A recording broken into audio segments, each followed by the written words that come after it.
ಆತ್ಮೀಯ H16 news ಅರ್ಥಾತ್ ಹೇ ಸೀತಾರಾಮ್ಗೆ ಸ್ವಾಗತ. ನಾನು ನಿಮ್ಮವ MI ಅಥವಾ ಮಲ್ಲಪ್ಪ ಜೋತಾವ್. ಆತ್ಮೀಯರೇ, ವಿಶೇಷವಾಗಿ ಇವತ್ತು ನಿಮಗೆ ಗೊತ್ತದ ಧರ್ಮಸ್ಥಳದ ನೆಲೆಗಟ್ಟಿನಲ್ಲಿ ಒಂದಿಷ್ಟು ಈ ಎಲ್ಲ ಘಟನೆಗಳು ಇದುವರೆಗೆ ಆದಂಥ ಘಟನೆಗಳನ್ನ ಚೆನ್ನಯ್ಯ ಅಂದರೆ ಮುಸುಕುದಾರಿಯಾಗಿ ಬಂದಾಗಿಂದ ಹಿಡ್ಕೊಂಡು ಇಲ್ಲಿವರೆಗೆ ಎಲ್ಲ ಡೆವಲಪ್ಮೆಂಟ್ ನೋಡಿದಾಗ ಈ ಡೆವಲಪ್ಮೆಂಟ್ಗಳು ಈಗಾಗಲೇ ನಮ್ಮ ಹೆಗ್ಗಡೆಯವರು ಒಮ್ಮೆಲ್ಲ 2 ಸಲ ತಮ್ಮ ಒಬ್ಬ ಸಾಲಗಾರರನ್ನು ಕರೆಸಿ ಸಮಾವೇಶ ಮಾಡಿಸೋ, ಇನ್ನೊಂದು ಸಂದರ್ಭದಲ್ಲೋ ನಾನು ಧನ್ಯವಾದ ಹೇಳ್ತೀನಿ ಸರ್ಕಾರಕ್ಕೆ, ನಾನು ಋಣಮುಕ್ತನಾಗ್ತಾ ಇದ್ದೇನೆ, ಗುಡ್ಡದ ನೀರು ಕೆಳಗಿಳಿದು ಹೋಯಿತು ಅನ್ನುವಾಗ, ಭಾರ ಇಳಿದು ಹೋಯಿತು ಅನ್ನೋ ಹೇಳಿಕೆ ಕೊಡೋದನ್ನು ನೋಡಿದಾಗ ಏನಿದು ಡೆವಲಪ್ಮೆಂಟ್ ನೋಡಿದಾಗ ಇಲ್ಲಿವರೆಗೆ ಆದಂಥ ಡೆವಲಪ್ಮೆಂಟ್ಗಳು ಯಾರು ದೂರದಾರಿದ್ದಾರೋ ದೂರದಾರರ ಮೇಲೆ ಅಟ್ಯಾಕ್ ಆಗ್ತಾ ಬರ್ತಾ ಇದೆ. ಇದು ಭಾಳ ಮಹತ್ವದಲ್ಲಿ ನಾವು ಗಮನಿಸಬೇಕಾಗಿದೆ. ತಿಮ್ರೋಡಿಯವರಾಗಿರ್ಬೋದು, ಮಟ್ಟನವರಾಗಿರ್ಬೋದು, ಅದೇ ಕಾಲಕ್ಕೆ ನಮ್ಮ ಇನ್ನುಳಿದ ಅನೇಕ ದೂರದಾರರು ಇವರೆಲ್ಲ ನೋಡಿದಾಗ ಇಲ್ಲಿ ಏನಿದು ನಡೀತಾ ಇರೋದು ಅನ್ನುವಂಥದ್ದು. ಅಂದರೆ ದೂರದಾರರ ಆರೋಪಿಗಳಾಗ್ತಾ ಇದ್ದಾರೆ. ಯಾರ ಮೇಲೆ ಆರೋಪ ಮಾಡ್ತಾ ಇದ್ದಾರೆ ಅವ್ರಿಗೆ ಅವ್ರ ಬಗ್ಗೆ ಒಂದು ಮಾತು ಸಹಿತ ಬರ್ತಾ ಇಲ್ಲ. ಏನಿತರ ಅರ್ಥ ಅಂತ ಈ ಕೇಸ್ SIT ಇನ್ನೊಂದು ಸ್ಫೋಟಕ ಸುದ್ದಿ ಬರ್ತಾ ಇದೆ. ವಕೀಲರು ಜಗದೀಶ್ ಅವರು ಮಾತಾಡ್ತಾ ಇದ್ದಾರೆ, SIT ಅವರು ಅನೇಕ ದಾಖಲೆಗಳನ್ನು ಸುಟ್ಟು ಹಾಕಿದ್ದಾರೆ ಅಂತ. ಇದು ನಿಜಾನ? ಇದು ನಿಜ ಆಗಿದ್ದರೆ ಮಾತ್ರ ನಿಜವಾಗಿಯೂ ಇದು ಕಳವಳಕಾರಿ ವಿಷಯ. ಅದರ ಜೊತೆಗೆ ನಾಗರಿಕ ಸೇವಾ ಟ್ರಸ್ಟ್ನ ಸೋಮನಾಥ್ ನಾಯಕರಾಗಿರ್ಬೋದು, ರಂಜನ್ ರಾವ್ ಅವರಾಗಿರ್ಬೋದು, ಇನ್ನುಳಿದವರು ಇವರು ಓಪನ್ ಆಗಿ ಚಾಲೆಂಜ್ ಮಾಡ್ತಾ ಇದ್ದಾರೆ. ನಾವು ರೆಡಿ ಇದ್ದೀವಿ, ಬನ್ನಿ ನಮ್ಮ ಡಿಸ್ಕಷನ್ ಮಾಡೋದಕ್ಕೆ, ಸುಳ್ಳ ಸತ್ಯ ಇವತ್ತು ಹೊರಬರಬೇಕಾಗಿದೆ, ನಾವು ಹೋರಾಟ ಮಾಡ್ತಾ ಇದ್ವಿ ಅನ್ನೋ ಮಾತು ಮಾತಾಡ್ತಾ ಇದ್ದಾರೆ. ಅದಕ್ಕೆ ಇಲ್ಲಿವರೆಗೆ ಹೆಗ್ಗಡೆ ಅವರಿಂದ ಒಂದು ಮಾತು ಉತ್ತರ ಬರ್ತಾ ಇಲ್ಲ. ಯಾಕೆಂತಂದ್ರೆ ಸೋಮನಾಥ್ ನಾಯಕರವರು ಮೂಲತಃ RSS ಅವರು, RSS ಗರಡಿಯಲ್ಲಿ ಬೆಳೆದವರು. ಅದಕ್ಕಿಂತಲೂ ಮುಖ್ಯವಾಗಿ ವೀರೇಂದ್ರ ಹೆಗ್ಗಡೆಯವರ ಒಂದು ಕಾಲದ ಆತ್ಮೀಯ ಮಿತ್ರರು, ಅವ್ರ ಜೊತೆಗೆ ಕೂಡಿಕೊಂಡು ಬಂದಂಥವ್ರು, ಅವ್ರ ಕೆಲಸಗಳನ್ನು ಮಾಡಿಕೊಂಡು ಬಂದಂಥವ್ರು. ಅವರು ಇವತ್ತು ಕಾಲಾಂತರದಲ್ಲಿ ಹೆಗ್ಗಡೆಯವರ ಒಂದು ವರ್ತನೆಗಳನ್ನು ನೋಡಿ ಮತ್ತೆ ನೋಡಿ ಬೇಸತ್ತ ಸಪ್ರೇಟಾಗಿ ಅವರು ವಿರುದ್ಧವಾಗಿ ಹೋರಾಟ ಮಾಡೋದನ್ನು ಗಮನಿಸಿದಾಗ ರಂಜನ್ ರಾವ್ ಅನ್ನುವಂಥ ವ್ಯಕ್ತಿ ನಿಮಗೆ ಗೊತ್ತದ, ಅವರು ಹೋರಾಟ ಮಾಡ್ತಾ ಇದ್ದಾರೆ ಅವ್ರ ಜೊತೆಗೆ.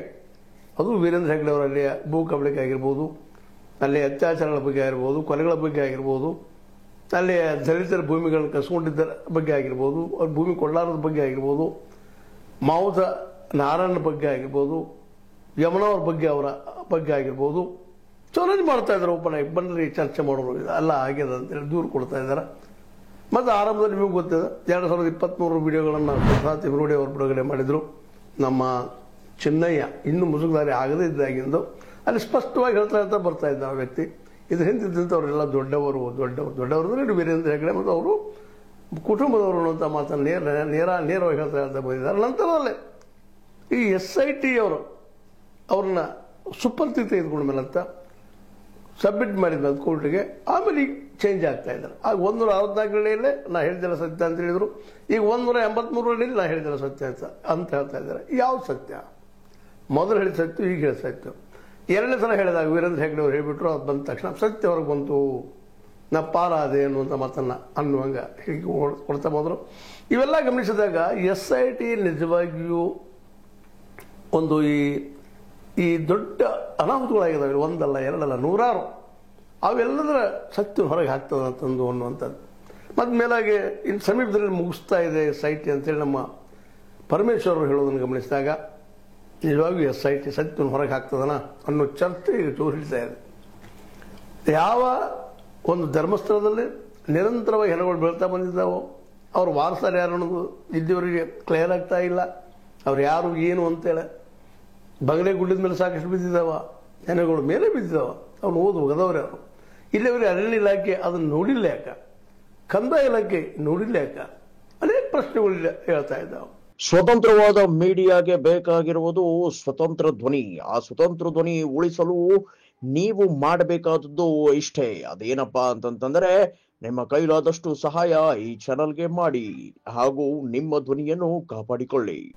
ಮತ್ತು ಈಗಾಗಲೇ ನಿಮ್ಗೆ ಗೊತ್ತದ, ಅಲ್ಲಿ ನಮ್ಮ ಗ್ರಾಮ ಪಂಚಾಯತಿಲಿದ್ದಂಥ ದಾಖಲೆಗಳು ಅನ್ಐಡೆಂಟಿಫೈಡ್ ಡೆತ್ ಏನಾಗ್ಯಾವ ಅದ್ರ ಬಗ್ಗೆ ಅವ್ರು ಸುಟ್ಟು ಹಾಕಿದ್ದು ಇದನ್ನೆಲ್ಲ ಗಮನಿಸಿದಾಗ ಇದು ದೊಡ್ಡದಂಥ ಒಂದು ಅನಾಹುತಗಳು ನಡೆದು ಹೋದರೂ ಸಹ ಇವತ್ತಿಗೂ ಆರೋಪ ಯಾರ ಮೇಲೆ ಮಾಡ್ತಾ ಇದ್ದಾರೆ ದೂರದಾರರು ಅವ್ರ ಬಗ್ಗೆ ಎನ್ಕ್ವೈರಿ ಆಗ್ತಾ ಇಲ್ಲ, ಅವ್ರನ್ನ ಕರೆಸಿ ಕೇಳ್ತಾ ಇಲ್ಲ ಯಾರ ಮೇಲೆ ಇದ್ದಾವ. ಎನ್ಕ್ವೈರಿ ಆಗಬೇಕಾಗಿತ್ತು ಅಷ್ಟರೊಳಗೆ. ಆದರೆ ಅದರ ಬದಲಾಗಿ ಯಾರು ದೂರ ಮಾಡ್ತಾ ಇದ್ದಾರ, ಯಾರು ಆರೋಪ ಮಾಡ್ತಾ ಇದ್ದಾರೆ ಅವ್ರನ್ನ ಇವತ್ತು ಜೈಲಿಗೆ ಹಾಕುವಂಥದ್ದು, ಅದು ದಕ್ಷಿಣ ಕನ್ನಡದಿಂದ ಓಡಿಸುವಂಥದ್ದು, ರಾಯಚೂರಿಗೆ ಓಡಿಸುವಂಥ ಕೆಲಸ ಆಗಿತ್ತು. ಮತ್ತು ಹೈಕೋರ್ಟಿಂದ ಏನೋ ತಡೀತಿದ್ದಾರೆ, ಅದೇನೋ ಗೊತ್ತಿಲ್ಲ. ಇಲ್ಲ ಶಸ್ತ್ರಾಸ್ತ್ರಗಳ ಉಪಯೋಗ ಮಾಡ್ತಾ ಇದ್ದಾರೆ, ಅದ್ರ ಕೇಸ್ ಹಾಕ್ತಾ ಇದ್ದಾರೆ, ಅದು ನಡೀತಾ ಇದೆ. ಮತ್ತೇನವ್ರ ಮೇಲೆ ಕೇಸ್ ಮಾಡ್ಕೊಂತ ಎಲ್ಲ ಸಾಧ್ಯತೆಗಳು ಹೆಚ್ಚಾಗಿದ್ದಾವೆ. ಅಂದರೆ ಇದರ ಅರ್ಥ ಏನಪ್ಪ ಅಂದ್ರೆ ಈ ಒಂದು ನಡೆದಂಥ ದುರಂತಗಳು, ಅತ್ಯಾಚಾರಗಳು, ಕೊಲೆಗಳ ಬಗ್ಗೆ, ಅನ್ಯಾಯಗಳ ಬಗ್ಗೆ ಸತ್ಯ ಹೊರಗೆ ಬರ್ತದನಾ, SIT ಅದು ಹೊರಗೆ ತರ್ತದನಾ ಅನ್ನುವಂಥ ಪ್ರಶ್ನೆ ಮೂಡಿದೆ. ಪರಮೇಶ್ವರ್ ಅವರಾಗಿರ್ಬೋದು ಮತ್ತು ಸ್ವತಃ ಡಿ ಕೆ ಶಿವಕುಮಾರ್ ಅವರು ಸ್ವಚ್ಛವಾಗಿ ಹಿಂದೆ ಹೇಳಿದರು, ಇದೊಂದು ಷಡ್ಯಂತ್ರ, ಇದು ಹೊರಗೆ ತೆಗಿತೀವಿ ಅಂದರೆ. ಅಂದ್ರೆ ಈ SIT ದೂರುದಾರನ ಅಪರಾಧಿಯನ್ನು ಮಾಡುವಂಥದ್ದ ಅನ್ನೋ ಪ್ರಶ್ನೆಗಳು ಸಹಿತ ಹೇಳ್ತಾ ಇದ್ದಾರೆ. ಇದಕ್ಕೆ ಉತ್ತರ ಇವತ್ತು ಸರ್ಕಾರ ಕೊಡಬೇಕಾಗಿದೆ. ಇವರೆಲ್ಲರ ಗಮನಿಸಿದಾಗ ಸಿದ್ದರಾಮಯ್ಯರ ಬಗ್ಗೆ ಒಂದಿಷ್ಟು ವಿಶ್ವಾಸ ಎಲ್ಲರಿಗೂ, ಮೋಸ್ಟ್ಲಿ ಇವರು ಸತ್ಯವನ್ನು ಹೊರಗೆ ಹಾಕುವಲ್ಲಿ ಪ್ರಯತ್ನ ಮಾಡ್ತಾ ಇದ್ದಾರಾ ಅನ್ನುವಂಥ ಮಾತು. ಒಂದು ವೇಳೆ ಸಿದ್ದರಾಮಯ್ಯರು ಪ್ರಯತ್ನ ಮಾಡಿದ್ರು ಉಳಿದವ್ರು ಬಿಡಬೇಕಲ್ಲಪ್ಪ ಅಲ್ಲೇ ಅನ್ನುವಂಥ ಪ್ರಶ್ನೆಗಳು ಇದ್ದಾವೆ. ಯಾಕಂದ್ರೆ ಇದಕ್ಕೆ ಒಂದೇಳೆ ದೂರದಾರನ ಅಪರಾಧಿಯನ್ನಾಗಿ ಮಾಡಿ ಅಥವಾ ಆರೋಪಿಯನ್ನಾಗಿ ಮಾಡು, ಅವ್ರನ್ನ ಎನ್ಕ್ವೈರಿ ಕಂಡಕ್ಟ್ ಮಾಡುವಂಥ ಪ್ರಸಂಗ ಬರ್ತದಾರ, ಅವ್ರು ಇಲ್ಲಿವರೆಗೆ ಮಾಡಿದಂಥ ದೂರುಗಳ ಬಗ್ಗೆ ಬೆಲೆ ಇರಬಹುದು ಅಂತ. ಯಾರ ಮೇಲೆ ಆರೋಪ ಮಾಡಿದಾರೋ ಅವ್ರ ಬಗ್ಗೆ ಎನ್ಕ್ವೈರಿ ಇಲ್ಲ, ಯಾರು ಆರೋಪ ಮಾಡ್ತಾ ಇದ್ದಾರೆ ಅವ್ರ ಮೇಲೆ ಎನ್ಕ್ವೈರಿ ಆಗ್ಲಿಕ್ಕೆ ಹತ್ತದ. ಈಗ ಇದು ಏನು ತೋರಿಸೋದಪ್ಪ ಅಂತಂದ್ರೆ ಧರ್ಮಸ್ಥಳದ ಈ ಒಂದು ಡೆವಲಪ್ಮೆಂಟ್ಗಳು ಇವತ್ತು ಎಲ್ಲರಿಗೂ ಏನು ಇದು ಆಗಬಹುದು ಅನ್ನೋದು ಒಂದಿಷ್ಟು ಸ್ಪಷ್ಟ ಆಗ್ತಿರೋದು. ಇದು SIT ಇವತ್ತು ಈ ಒಂದು ಯಾರ ಮೇಲೆ ಆರೋಪ ಇದ್ದಾವ ಅವ್ರನ್ನ ಉಳಿಸುವಂಥ ಕೆಲಸ ಮಾಡ್ಲಿಕ್ಕೇವು ಅನ್ನುವಂಥ ದಿನದಿಂದ ದಿನಕ್ಕೆ ಏನಪ್ಪ ಅಂದ್ರೆ ಸಂಶಯ ಮೂಡ್ಲಿಕ್ಕೆ. ಅದರಲ್ಲೂ ಜಗದೀಶ್ ಅವರು ಆರೋಪ ಮಾಡ್ತಾ ಇದ್ದಾರೆ, ವಕೀಲ ಜಗದೀಶ್ ಅವರು. ಇಲ್ಲ ಇವ್ರದಿಂದವರು ಸುಟ್ಟು ಹಾಕಿದ್ದಾರೆ SIT ಅನೇಕ ದಾಖಲೆಗಳನ್ನು ಅಂತ ಹೇಳ್ತಾ ಇದ್ದಾರೆ.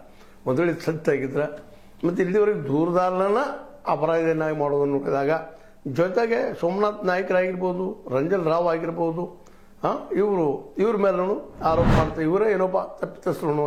ಅವರು ಕೆಲವು ಪುಸ್ತಕ ಮಾಡಿಬಿಟ್ಟಿದ್ದಾರೆ, ಎಷ್ಟು ತಪ್ಪುಗಳಾಗಿದ್ದಾವೆ, ಎಷ್ಟು ಭೂ ಹಗರಣಗಳಾಗಿದ್ದಾವೆ, ಏನು ಎಂತು ಅಂತೇಳಿ. ನಮ್ಮ ಸೋಮನಾಥ್ ನಾಯ್ಕರವರು, ರಂಜನ್ ರಾವ್ ಅವರು ಇವರು ಮೂಲತಃ ಹೋರಾಟಗಾರರು. ಒಂದಿಷ್ಟು ಏನಪ್ಪ ಮತ್ತು ಎಲ್ಲರೂ ಇಲ್ಲಿ ನೋಡ್ರಿ ಸೂಕ್ಷ್ಮವಾಗಿ ಗಮನಿಸ್ರಿ, ಒಂದು ಸಾದಿಕ್ MD ಅನ್ನೋರನ್ನ ಬಿಟ್ಟರೆ ಉಳಿದವರೆಲ್ಲ ಮ್ಯಾಕ್ಸಿಮಮ್ ಎಲ್ಲ RSS ಅಥವಾ ಸಂಘ ಪರಿವಾರದ್ದು ಇವರ ನೆಲೆಯಲ್ಲಿ ಬಂದಂಥವ್ರು ಇದ್ದಾರೆ. ತಿಮರೋಡಿ ಅವರು ಕಟ್ಟರ್ ಹಿಂದುತ್ವವಾದಿ, ಮಟ್ಟಣ್ಣವರು ಕಟ್ಟರ್ BJP, ಅದರಲ್ಲೂ ಯಡಿಯೂರಪ್ಪನವರು ಕಾಸ ಏನಪ್ಪ ಅಂತಂದ್ರೆ ವ್ಯಕ್ತಿ. ಇವ್ರನ್ನೆಲ್ಲ ಗಮನಿಸಿದಾಗ ಇವರೆಲ್ಲ ಯಾಕೆ ತಿರುಗಿ ಬಿದ್ರು ಅನ್ನೋದು ದೊಡ್ಡ ಪ್ರಶ್ನೆ ಅದ. ಇವತ್ತೇನು ಕಮ್ಯುನಿಸ್ಟರು ಮತ್ತೆ ಅವರು ಅನ್ಬೋದು, ಕಮ್ಯುನಿಸ್ಟರಪ್ಪ ಇವ್ರು ಮಾಡ್ತಾ ಇದ್ದಾರೆ ಅಂತೇಳಿ. ಇಲ್ಲಿ ಯಾರು ಕಮ್ಯುನಿಸ್ಟರ್ ಇದ್ದಾರೆ? ಸೋಮನಾಥ್ ನಾಯಕರಂತೆ ಸ್ಪಷ್ಟವಾಗಿ ಅವ್ರಿಗೆ ಗೆಳೆಯರು RSS ಮೂಲದಿಂದ ಬಂದಂಥವ್ರು. ಮತ್ತು ಇವ್ರಿಗೆ ನಾವು ನಗರ ನಕ್ಸಲೋ ಮತ್ತೇನೋ ಅಂತ ಹೇಳಿ ಇದನ್ನ ಈ ಒಂದು ಎನ್ಕ್ವೈರಿಯನ್ನು ದಾರಿ ತಪ್ಪಿಸುವಂಥ ಕೆಲಸವನ್ನು BJP ಯಾಕೆ ಮಾಡ್ತಾ ಇದೆ ಅಂತ. ಅದರಲ್ಲೂ ತಿಮರೋಡಿ ಅವರ ಹಿಂದುತ್ವದ ಬಗ್ಗೆ ಯಾರು ಪ್ರಶ್ನೆ ಮಾಡುವಂತೇ ಇಲ್ಲ. ಯಾಕಂದ್ರೆ ಅವರು ಈ ಏನು ವಿಶ್ವ ಹಿಂದೂ ಪರಿಷತ್ ಆಗಿರ್ಬೋದು, ಮತ್ತೊಂದಾಗಿರ್ಬೋದು, ಎಲ್ಲರ ಜೊತೆಗೆ ಅವರ ಸಂಪರ್ಕ ಸ್ಪಷ್ಟವಾಗಿದೆ. ಹೀಗಾಗಿ ಇವೇನೂ ಇರಲಿ, ಇದರ ತನಿಖೆ ಇಷ್ಟರೊಳಗೆ ಒಂದು ಸರಿಯಾದ ದಿಶೆಯಲ್ಲಿ ಹೋಗಬೇಕಾಗಿತ್ತು, ಹೋಗ್ತಾ ಇಲ್ಲ ಅನ್ನುವಂಥ ಸಂಶಯ ಮೂಡ್ತಾ ಇದ್ದಾವೆ. ಇದಕ್ಕಿಂತ SIT ಮತ್ತು ಮುಖ್ಯಮಂತ್ರಿ ನಮ್ಮ ಸಿದ್ದರಾಮಯ್ಯನವರು ಉತ್ತರ ಕೊಡಬೇಕಾಗಿದೆ. ಇದು ಸರಿಯಾಗಿದೆನಾ, ಸತ್ಯ ಹೊರಗೆ ಬರ್ತದನ ಅನ್ನುವಂಥದ್ದು. ಇದು ನಿಮಗೂ ಅನಿಸ್ತದನ ಸತ್ಯ ಹೊರಗೆ ಬರ್ತದಂತಲೇ? ದೂರುದಾರ ಆರೋಪಿಗಳನ್ನ ಅಥವಾ ಅವರ ಅಪರಾಧಿಗಳನ್ನ ಯಾರ ಮೇಲೆ ಆರೋಪ ಮಾಡಿದಾರ ಅವರು ಸತ್ಯವಂತರ? ಇದಕ್ಕೆಲ್ಲ ಉತ್ತರ ಹೇಳಬೇಕಾಗಿದ್ದು SIT ಮತ್ತು ಸಿದ್ದರಾಮಯ್ಯ ಏನು ಹೇಳ್ತಾರೆ ಉತ್ತರ ನೋಡೋಣ ಅಂತ ಹೇಳ್ತಾ, ಇದು ನಿಮಗೆ ಸರಿ ಅನಿಸಿರ್ಬೋದು, ತಪ್ಪು ಅನಿಸಿರ್ಬೋದು. ಸರಿ ತಪ್ಪು ಅಂದರೆ ಲೈಕ್ ಮಾಡಿ, ಡಿಸ್ಲೈಕ್ ಮಾಡಿ, ನೋಡ್ತಾ ಇರಿ ಮತ್ತು ಶೇರ್ ಮಾಡ್ತಾ ಇರಿ ಮತ್ತು ಇದಕ್ಕೆ ಸಬ್ಸ್ಕ್ರೈಬ್ ಆಗ್ತಾ ಇರಿ ಅಂತ ಹೇಳ್ತಾ H16 ನ್ಯೂಸ್ ಅರ್ಥಾತ್ ಸಿದ್ದರಾಮಯ್ಯ ಸತ್ಯದ ಕೈಗೊಂಡು ವಂದನೆಗಳು.